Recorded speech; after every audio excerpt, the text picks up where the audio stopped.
You think your intuition is a superpower. Spoiler alert, it's usually just anxiety wrapped in confidence. Your brain isn't designed for truth. It's designed to keep you alive in the Stone Age.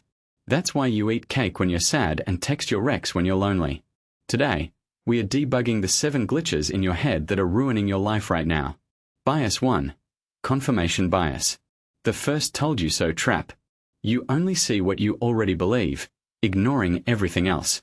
Your brain loves a shortcut, especially when beliefs are on the line. Confirmation bias is the brain's favorite lazy autopilot. You notice evidence that flatters your view and skim past anything that doesn't. You interpret ambiguous signals as if they're cheering for you, and you remember the wins while letting the misses drift away like bad weather. The result feels like consistency, but it's really a sort of mental tunnel vision with a comfy chair. In dating, it shows up as a practiced optimism that refuses to die. You latch onto the one thing that seems to confirm you've found the one, and you call all the rest a shrug-worthy anomaly. A smile becomes a covenant. A late reply becomes a sign of intense interest. A silly habit becomes compatible flavor. Yes, even you do this. A tiny red flag is reinterpreted as a quirky charm, while bigger incompatibilities disappear into the fog of coherence. In shopping, confirmation bias engineers your receipts with small miracles. A single positive review becomes proof of unbeatable value, while the majority of opinions and cost comparisons fade into the noise. You fixate on a feature you wanted to hear about and treat it as if it proves quality, ignoring obvious trade-offs like price, durability, or later surprises. In arguments, you hear a counterpoint and you instantly smear it into a flaw in their whole character. The witness is the conclusion you already bought, and the evidence is merely propping up the shelf you decided to stand on. The brain isn't villainous, it's just efficient and lazy. To push back, you need friction that slows down the knee-jerk habit. Question your beliefs by forcing a tiny, deliberate counterexample into your day. Seek disconfirming evidence instead of waiting for it to appear naturally. Invite a friend to play devil's advocate and listen without turning it into a lecture about who's right. Keep a log of why you believe something and what would change your mind. If you can test a prediction in a small, real-world way, you're beating the trap at its own game. You'll feel a little less smug, and a lot more accurate. So here's the practical punchline. The first told you so trap thrives on polish, not truth. Your brain loves a story that ends on a confident beat, and that's what you're paying for when you trust your instincts uncritically. You can outsmart it by inviting contradiction, by turning skepticism into a habit, and by honoring the messy reality that rarely aligns with a clean narrative. It's a skill, not a betrayal. And yes, your future self will thank you for resisting the ease you crave. Bias 2. The Sunk Cost Fallacy. Why you finish a terrible movie just because you watched the first 20 minutes. The sunk cost fallacy trips you up by letting past investments steer present choices, even when the best move is to walk away. You finish a terrible movie because you already watched the first 20 minutes. The popcorn's still hot, but the plot crumbles like dry popcorn dust. Your brain wants to feel consistent, to avoid the cognitive toll of abandoning a path you started. But consistency here costs you time, attention, and mood. The brain is lazy, a pro at taking the easy route.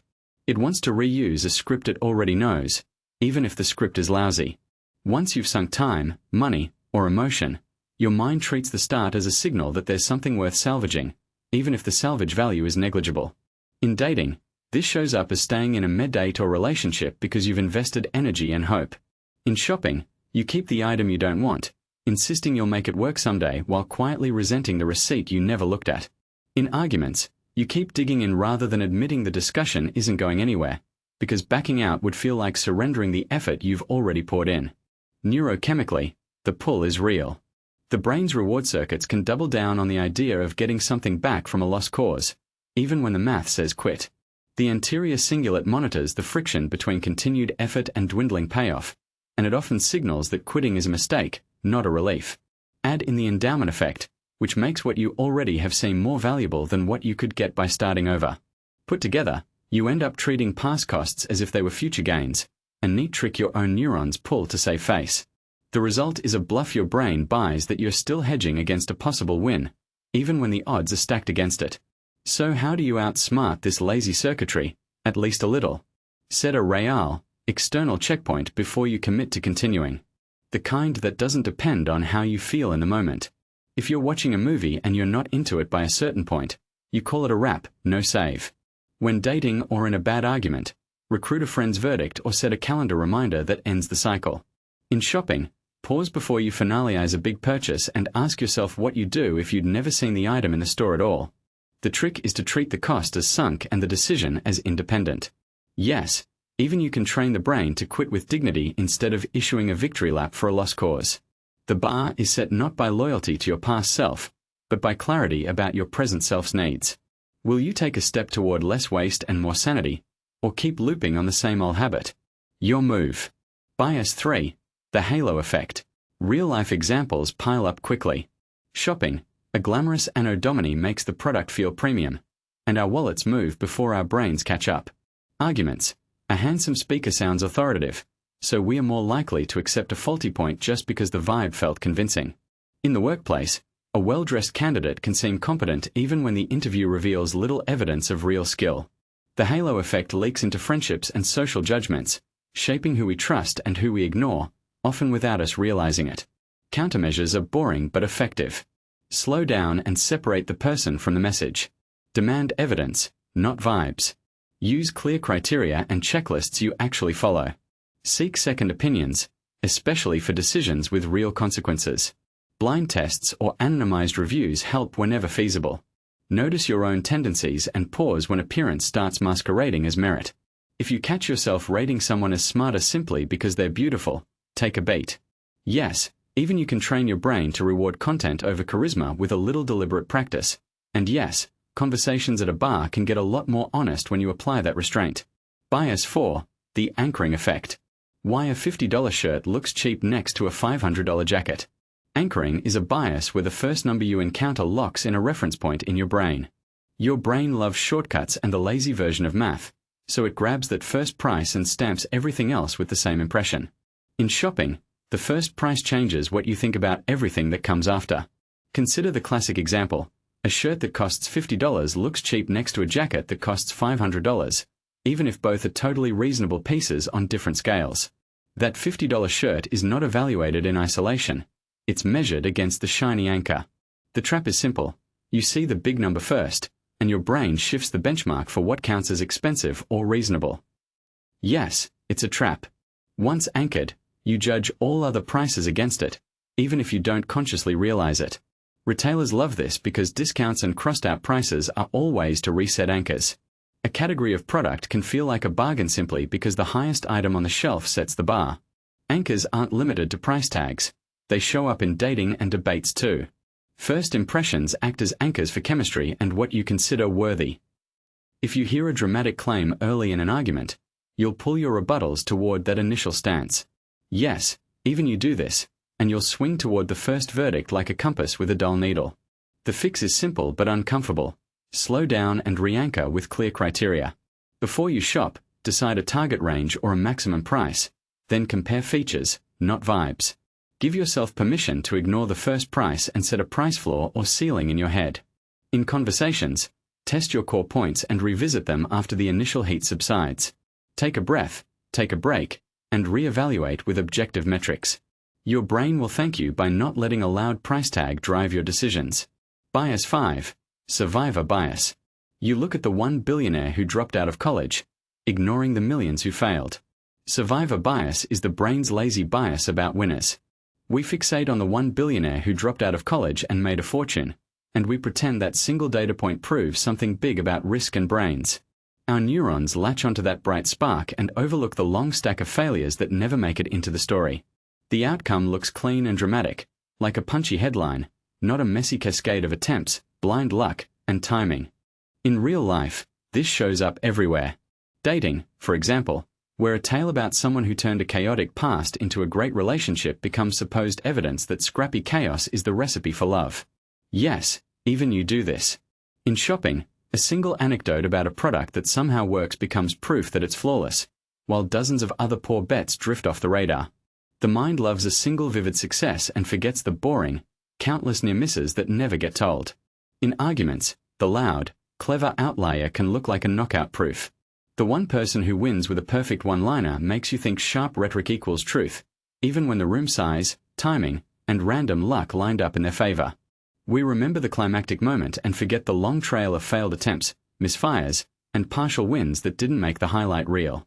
The brain doesn't need a statistical map to feel convinced. It needs a story that sticks. So why does this happen? The brain is a habitual shortcut machine. It loves stories more than spreadsheets.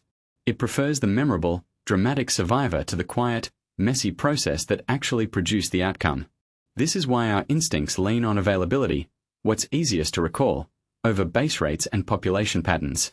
It's not malice. It's engine design. It's why you end up trusting a single success more than the mountains of near misses that never get told. To fight back, gather a broader set of evidence.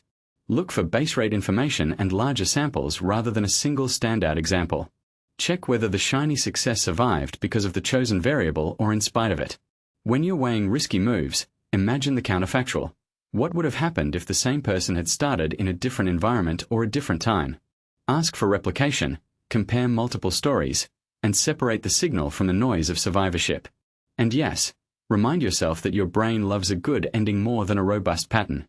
Bias 6. The spotlight effect. You think everyone is staring at your bad haircut. Spoiler, they aren't.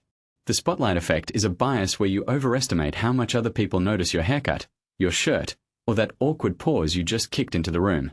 Spoiler, they mostly don't. Your brain loves exaggerating social scrutiny because it makes social threats feel concrete and easy to manage. Relax, not everyone is staring. The mechanism is lazy and efficient. We run a quick simulation of everyone's gaze and then default to the belief that that gaze is fixed on us. That self-obsession costs bandwidth. In dating, you worry that a bad haircut or a stumble during a text reply will derail your chances, when in reality most people are scrolling past you in the same instant they check their own mirror. Yes, even you. In the grocery store, you replay a vague shopper look and conclude everyone sees your mismatched sneakers, yet most eyes are following their own cartwheels and playlists. You just convinced yourself you're the main character. In arguments, your brain overestimates how long people will debate your every micro-expression, while the actual exchange is usually a handful of moments and a half-smiled exit. The chorus of silent spectators is tiny. The bias comes from ego defense and the brain's scarcity cheat. Attention is finite, so we pretend it's all pointed at us to justify the panic. It's a trick your neurons play. Reality checks help. Test your internal script by asking a trusted friend what they actually noticed after you slipped on a joke or misread a text. Often the answer is a shrug. Keep a quick log of what people actually comment on or notice, not what your brain imagines, and you train the brain to update its internal projector. Do small social experiments. During a presentation, you might feel the entire room is waiting for you to stammer, but the reality is most people are thinking about their own meetings and lunch. Ground yourself with a simple focus on breath and a single visible cue. If you're dating, show you're listening, instead of worrying about a wrong eyebrow raise. People respond to warmth more reliably than to flawless charisma. Your instincts lie, but your habit can outsmart them. The bottom line is that you're not the center of the universe, even when your brain insists you are, and recognizing that helps you act with less fear and more nuance. Yes, you can outsmart your spotlight. Bias 7. Loss aversion. Why losing $10 hurts twice as much as finding $10 feels good. Loss aversion is the tendency for losses to sting more than gains of the same size. Losing $10 hurts roughly twice as much as finding $10 feels good. Yes, even you feel that little kick to the gut when a wallet slip happens, while the upside of a $10 gain barely earns a smile. The brain treats a loss as a threat and a gain as a perk, and the threat wins more often than not. It's wired, not moral arithmetic. Neural wiring is the backstage pass here. The amygdala and the insula flare up when loss is on the table, louder than they do for an equivalent gain. The brain doesn't do even-handed accounting. It treats potential losses like personal insults and responds with amplified emotion. That emotional spike then drags your choices toward safety, toward avoiding pain, even if a smarter move would be to take a calculated risk. The reference point matters too. A small loss feels big if your situation is framing itself around what you had, while a similar gain can feel modest if you're fixated on what you still don't have. Your brain is an eager referee to whatever scoreboard you're watching, and it loves to call the game a loss if there's any sting in the air. In everyday life, this shows up in dating, shopping, and arguments without any grand philosophy involved. A bad date sticks around longer in memory than a decent one, because the potential social loss hits harder than the fleeting thrill of a good moment. Shopping becomes a tug-of-war with perception. The fear of losing out on a bargain can trump the actual joy of a smart purchase, and a return window can feel like a moral credit line you're reluctant to burn. Arguments tilt toward winning the point you fear losing, not toward finding a better solution, and you end up doubling down to avoid looking like you're wrong. When decisions come with a price tag, the fear of paying that price tends to loom larger than the cheer of a saved dollar, even if the math would have you act like a rational optimist. So, what do you do about it without turning into a joyless robot? Reframe the moment to center on gains you're preserving rather than losses you fear. Set clear pre-commitments before the emotion floods in, like first I'll walk away if the price crosses this line, and stick to them even when the bar is loud and your ego is whispering, just this once. Write decisions down to strip away the heat of the moment, then review them with a cooler lens later. Use small, controlled experiments to test risky bets in low-stakes ways, so the brain learns that some losses are tolerable and not existential crises. When you're negotiating or debating, label moves as minimizing loss rather than pushing for gain. The framing itself changes how heavy the loss feels. And yes, accept that your brain will still flinch at losses. Recognize the tendency, don't worship it, and you'll make room for smarter choices without pretending you're immune to human wiring. Your brain is running old software. Time for an update. Your brain loves quick judgments because it's wired to save energy and act fast, a habit carved by evolution when life could hinge on a blink. Fast doesn't mean right, though. A lot of the time your gut instinct is just System 1 doing its best impression of a truth serum. It spots a familiar face and calls it safe. It hears a heated argument and assumes the other person is unreasonable. It fills in gaps with confident certainty, even when the data is thin. Those quick judgments run on old software. Yes, even you are running something a few updates past Windows 95, and it shows. You reach for the nearest narrative that fits your mood and forget to check what doesn't fit. You recall the one date that went awkward and decide all dating apps lead to chaos. You cling to a shopping hype because the display sounds urgent and loud. You argue with someone and assume your opponent is stubborn rather than just misinformed. You see a shortcut and call it a policy. The brain's shortcuts feel sharp, but they're often too blunt for complex social reality. The update plan is practical, not mystical. Pause before you react, especially when emotion is loud and options feel scarce. Push back on the instinct to just know, and ask for a moment to test that certainty. Write down 2 reasons your view might be wrong before you defend it to a friend or a date. Seek a second opinion, preferably from someone who doesn't share your mood. Test the decision by imagining the opposite outcome and seeing which evidence would contradict your choice. When you shop, name the reason you're buying versus the reason you're rejecting, and check whether a price anchor is steering you more than value is. In arguments, play devil's advocate with yourself and force the other side to be equally specific. In dating, notice if your move is a pattern rather than a response to the person in front of you.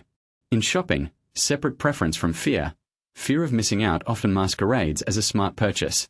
The brain will resist, because lazy cognition is comfy and familiarity is seductive. But the payoff is clearer thinking and fewer regrets, the kind you don't brag about at the bar but quietly appreciate later. So yes, your brain is running old software. Time for an update. Alright, time to sign off, friend. Here's the wrap from the Barside Brain Talk. Your instincts are fast, they're friendly, and they're totally lazy. They want to give you an answer now so you can move on to the next thing, preferably with a buzz in your glass and a story that makes sense.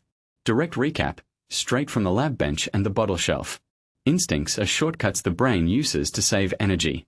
They feel like truth, but they're shortcuts.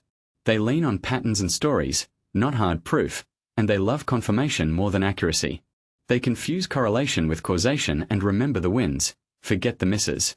They ride the dopamine wave and social signals more than sober, careful reasoning. You'll see them bite you in dating, shopping, and arguments, basically whenever the stakes feel personal and the brain wants to hurry. Yes, even you do this. First VE watch the sweet barside glow of certainty turn into a 5-minute monologue about why that text message means forever, why this bag on sale is destiny, or why your friend's opinion in a debate is basically a hologram of the universe. Our brains are lazy roommates, and they hate doing the dishes. So what now? A simple ritual when certainty starts to feel universal. Pause for 5 seconds before you act. Just enough time for the reflex to loosen its grip. Ask yourself, what evidence would actually change my mind? What counterexample would prove me wrong? Run one tiny, real-life test and track the result. Not a grand experiment, just a little nudge to see if the instinct survives the test. If you try that next time you're deciding, First they'll hear about it.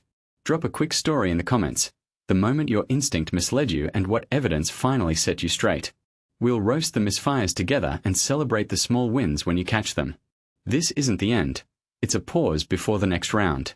In the next video, we'll build a practical toolbox, quick debiasing prompts, a fail-safe intuition audit, and tiny experiments you can run with zero drama. No dusty theory, just doable habits you can actually use in dating, in shopping, in talks with that stubborn friend. So, yeah, keep the ego in check, but don't pretend your gut is always your best guide. Let the data ride shotgun. If you like this, follow along, and bring your next instinct with a co-pilot who doesn't mind saying prove it.